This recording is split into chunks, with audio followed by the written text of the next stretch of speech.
Hey everyone, Jesse Bergman here, and I'm the game maker and the lead designer for Battle for Sularia.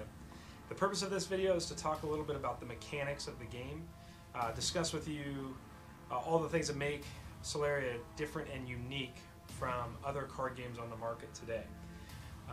So to kind of get started with it, I want to talk a little bit about how and why I chose certain design choices within the core engine of Battle for Sularia, if you will. So let's start a little bit with the foundation for what made Battle for Sularia in the very beginning. And when I first set out to design Battle for Sularia, I decided I wanted to create a two-resource system. This was heavily influenced by my experience in real-time strategy games in the video game world, and them having two resources and managing those two resources and diving down through tech trees and things of that nature to create a unique experience in a real-time strategy game. When I did this with Battle for Sularia, I was like, how do I bring that kind of feel into a card game? So if you're really comfortable with games like StarCraft or Command and Conquer or something like that in the video game world, the two-resource system is going to be similar to those things. So ultimately what you have for two resources is one resource is called Influence, and that resource grows for us every single turn. So every single turn in Battle for Sularia, I'm going to play an Influence card. Then that influence allows me to establish certain sites out onto our battlefield. And we'll talk a little bit about sites and the types of cards here in a couple of minutes, but ultimately sites are my primary defense points. So I'm going to be attacking my opponent's sites, he's going to be attacking my sites, and that's how we're going to deal damage to one another. But sites make another resource, a very precious and valuable resource in terms of a gameplay in Battle for Sularia, and that's called Solarium. Solarium is literally the lifeblood that everything is fighting for, basically, on the planet Sularia right now. And Solarium is primarily generated from your sites. There's certainly other sources of Solarium inside of Battle for Sularia, but from a primary core mechanics perspective, Solarium is generally found just on your sites. So then, when we talked a little bit about, okay, we've got this kind of thing going on, I also wanted with the resources, I also wanted to really create a unique and dynamic combat system. I wanted something that simulated simultaneous combat system. One of my biggest gripes and complaints about card games in the past and in my experience has been that one player gets to take a turn, and if he's able to do enough damage that he can destroy the other player, that's the end of the game, regardless of who went first or who went second or how it all works out. There was always little things in games that created advantages or tried to level the playing field to some degree when you were the second player, but I always felt like certain strategies always played well into being the first and primary player to take a turn. So in Battle for Sularia, I wanted to create something that simulated simultaneous combat. And simulating simultaneous combat in a card game is pretty tricky, but ultimately decided that this round-based system, as we call it, is the best course of action. So what happens in Battle for Sularia with the round-based system is one player is the initiative player, and that player is the player that is going to take the first turn of the game. The other player in a two-player game is the off-initiative player, and that player doesn't get any card advantage in the terms of drawing or doesn't get extra health or bigger starting hand size or anything like that that would maybe give him some sort of a slight advantage. Instead, he gets the exact same amount of turns no matter what. So what does that mean exactly? Well, that means if I'm the initiative player and I were to attack you and I was able to take your health to 0 or below 0, then you would get one additional turn as the off-initiative player because you have so far not had the same amount of turns that I've had to be able to attack me back. And this crackback attack, as we call it, that attack, if it was able to do more damage to me than I did to you as the initiative player, then we would have actually both died on that battlefield. We call it dying gloriously in battle, but the off-initiative player's faction would be declared the victor. So we always say, if you've ever had that moment in a card game where you said, hey, if I had one more turn, I could have won. You are perfect as an off-initiative player because that's your one more turn to try to do exactly what you need to do in order to win the game. So that kind of gives us a core experience of the two-resource system, the round-based system. But I want to talk really specifically about deck building. And deck building in Battle for Sularia wasn't an obvious thing. It wasn't part of our initial design to say, okay, this is the deck building system. It actually came to us through playtesting. And ultimately what we had decided early on was we weren't going to use values that were, common, uncommon, rare, ultra rare, super ultra rare, whatever you know, pick your favorite card game and how they devise commonality. We ultimately decided that it was more important for us to just create a numerical system, and a 1-point card was a common basically in our system, and a 4-point card was a ultra rare in our system. And ultimately it was just a way to quickly identifying what cards had more potential power. It also was used in designing and developing cards from a balancing standpoint to create more powerful effects that were within the system and operating correctly within the global all cards combined system.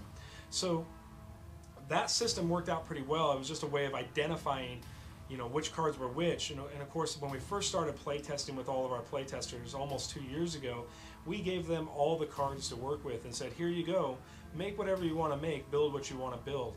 But you have to submit these deck lists to us so that we know exactly what cards you're playing and how our meta is evolving inside of our testing environment. So ultimately, we started getting deck lists, and lots of them coming back. But then we also started to see, after a period of time, our deck list quantities were shrinking, and more people were honing in on certain combinations and cards that they always wanted to play with.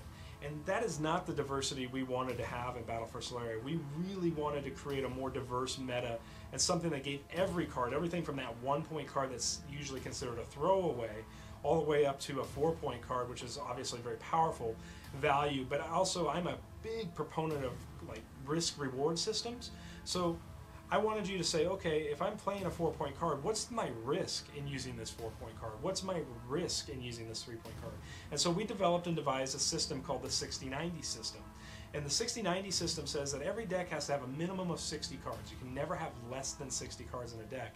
And I can never have more than 4 of any one named card in a deck, but I can never exceed 90 points. So what's that mean in risk reward? Well, we were talking about 1-point cards and 4-point cards. They instantly translated into this 60-90 system and said, okay, now 4-point cards are worth 4 of my 90 points. So when my risk is, if I commit 4-point cards to my deck, I've now spent 16 of my 90 points just to make that 4-point card fit into my deck. And that was really important because, again, it played right into my design philosophies of risk versus reward. Is it more risky to play that 4-point card for 16 points? Or is the reward greater than the risk? That's really up to the player to decide. And so once we implemented that system and we went back to all of our testers and said, hey, now you got to build all decks inside this point system, our deck list instantly started evolving in many different ways. And cards that had been overlooked, or cards that were just kind of considered those throwaway cards that really had no immediate value when there was no construction system on the deck building, instantly became cards that went, wow, you know what, I need another 1-point card, and this is a really good functional 1-point card. So now, all of a sudden, every single card in Battle for Sularia has weight, from the 1-point card being a safe, consistent choice, to the 4-point card being a risky, high-power maneuver. So ultimately, that was how we came up with the deck construction system, and that's how we came up with the 2-resource system and how that works inside of our game, as well as the round-based system.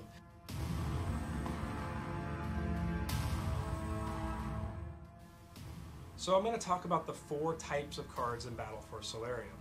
Those 4 cards all have very unique effects on the gameplay and are very important to the overall design of the game.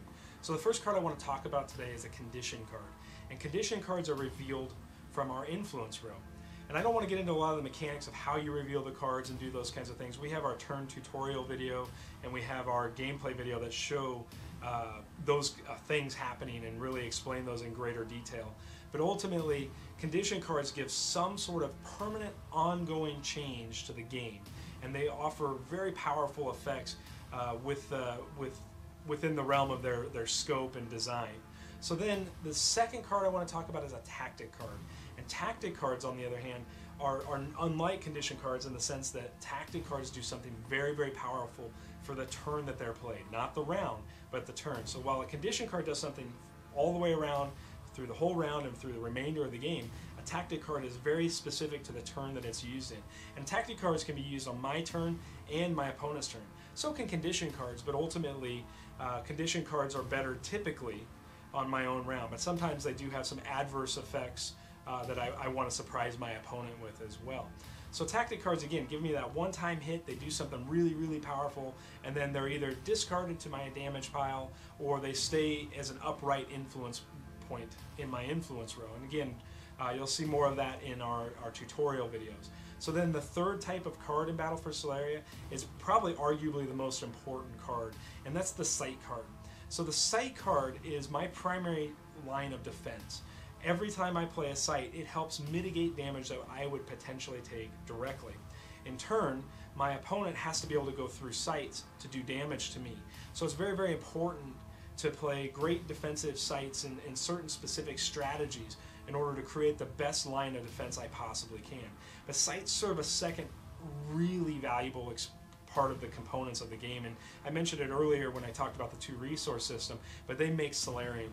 And Solarium is absolutely 100% the lifeblood of everything we need to do in Battle for Sularia. Without Solarium, you are just going to be stuck. So sights, when we're building sights, we want to make sure we're not only considering how to defend ourselves best, but also how to protect our Solarium resources as best as possible as well. And ultimately, Solarium is used to play the 4th type of card in our game, which is a combatant card. And combatant cards sound exactly like they are. They're the creatures, the guys that are going to do all the heavy lifting of attacking and defending, and they're going to have continuous abilities and activated abilities and things of that nature. So they've got lots of different unique things inside the realm of combatants. Typically, combatants are going to have a hard time directly attacking a site on its own. It needs help to do that. And so ultimately that's where we bring in our mechanic called a joint strike force, where 2 combatants of the same faction, they can team up and they can go right after the opponent's sights and do more damage to that opponent, as well as take out high value targets.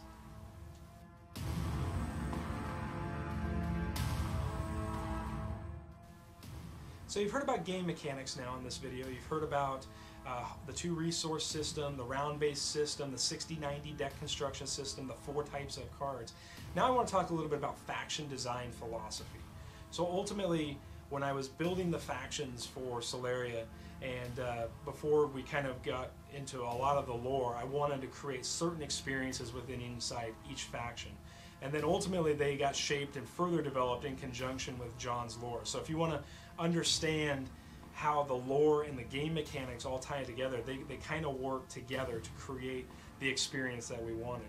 And ultimately, what we came up with was the Jotune were this superhuman race that John talks about in his lore video, and if you haven't watched that yet, I highly encourage you to talk about it, or to watch that video. But what we wanted was they literally believe deep down inside that they are better than everybody else that's left on the planet Sularia. And because of that, they developed tech to literally fly. And they wanted to be able to rise above everything else on the planet Sularia, and in turn, that makes them very offensive by design. They're very difficult to defend. They're very difficult to slow down in their attacking, and their just general nature of being able to do that. And in order to support that, the faction needed to be rounded out and developed to provide those combatants with more oomph. So in other words, a Jotune player, his Solarium is primarily used to play as combatants, which is a pretty standard design philosophy. We talked about it earlier, that Solarium is primarily used to make combatants, and the Jotune are the definitive marking of that design and saying, yes, this combatant cost me this. However, the Jotune are also Norse inspired by nature, and because of that, they believe in higher powers and things of that nature, and so they actually have some divine-like intervention going on to some degree as well. As we further develop that faction, they're going to be able to use their damage pile to bring life from death kind of effects and be a little bit more tricky in that sort of mannerism. But again, it's all going to be centered primarily around the idea that their combatants are going to do all their heavy lifting. But the Jotune have also spent a significant number of years leading up to this point, before they went out into the waste to attack the Synthien, training and preparing to be military units. Because life's so important to them, they felt like they had to be in a position where they weren't going to just willfully sacrifice their life. They needed to, if a life is lost on the battlefield for them, it has to be with purpose. And so therefore, all of their effects and everything of that nature are designed specifically around making sure those combatants are more superior than other combatants on the battlefield and other sites on the battlefield and just their opponents in general.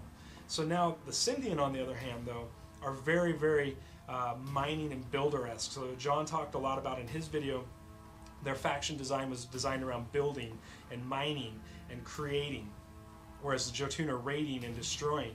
So this is the contrast John talks about is very, very important to us. And so for the Synthien, they make a lot of Sularia, and they need to. So they, as a mining faction, it makes sense. They're going to have more Solarium than any other faction on the planet Sularia. But they probably use their Solarium in less efficient ways overall than maybe some of the other factions in terms of, well, I'm not necessarily buying combatants. So I may make 8, 9, 10 Solarium with a Synthien as a Synthien player, but I'm very unlikely to be actually using that Solarium to put big, massive combatants out onto the battlefield. I just don't have a ton of really offensive units. My units are more focused around mining. So they're more focused around being heavy in defense, hard to destroy. They've been in hostile environments. They've had to survive and adapt to that. They haven't needed to be offensive. They needed to be able to defend themselves, but they haven't needed to be super aggressive on the offense. And so a lot of the combatants you'll find in the Synthien deck are going to be are combatants that don't have a ton of attack power, but instead have Solarium built into them, something the Jotune haven't even began to understand or explore, but ultimately those Synthiens are carrying around excess Solarium. That in turn makes more Solarium, of course. Now the Synthien obviously still need to defend themselves, and so they've developed tools and they've integrated and created neural networks and things of that nature. They've literally tapped themselves in to the network of the planet. And in turn, that's giving them an upper hand advantage against any of their opponents that are definitely more tech-oriented. Because now they're able to do things that those opponents really don't understand. And so the Solarium that they do use is used primarily to funnel into their computer systems and into their development in order to deal direct damage. So now they're going, okay, well, I may not be offensive in attacking you every turn, but I don't need to be. I can use this damage card and I can blow up this site, or I can take out this combatant, or I can just hit you directly. And so they become very tricky to play against because now you don't know which way they're going to be coming at you from. And then of course the other side of that is the Synthien have combatants that they've ultimately evolved since they left Jotune Society and needed to be a little more aggressive. They still haven't gone full aggression like the Jotune, but they've understood the need to create units that are very offensive by nature, but they're really inefficient at it. And so what ultimately happens is they get these big units, but these big units cost them massive amounts of Solarium to keep on the board. And in order to do that, we're able to get that design style that we wanted ultimately, but it comes at such a huge cost that as a Synthien player, you have to balance, is this guy going to cost me too much Solarium, or do I play him and I essentially go down 2, 3, 4 points in Solarium, but in turn I got this one unit that I've got all my eggs wrapped up in this one unit for design or development, and that's my strategy on how I'm going to beat my opponent. So we think we have two very different styles of play between the Jotune and the Synthien. The base decks that you get, you'll find the Jotune to be that more aggressive, flying, combatant buffing style of play, and then the Synthien will have that more direct damage, less combatants, be more combo oriented. So we hope we fit the bill for both players in terms of play styles, and hopefully you'll identify with one of these two factions and really get behind that faction and support that faction going forward.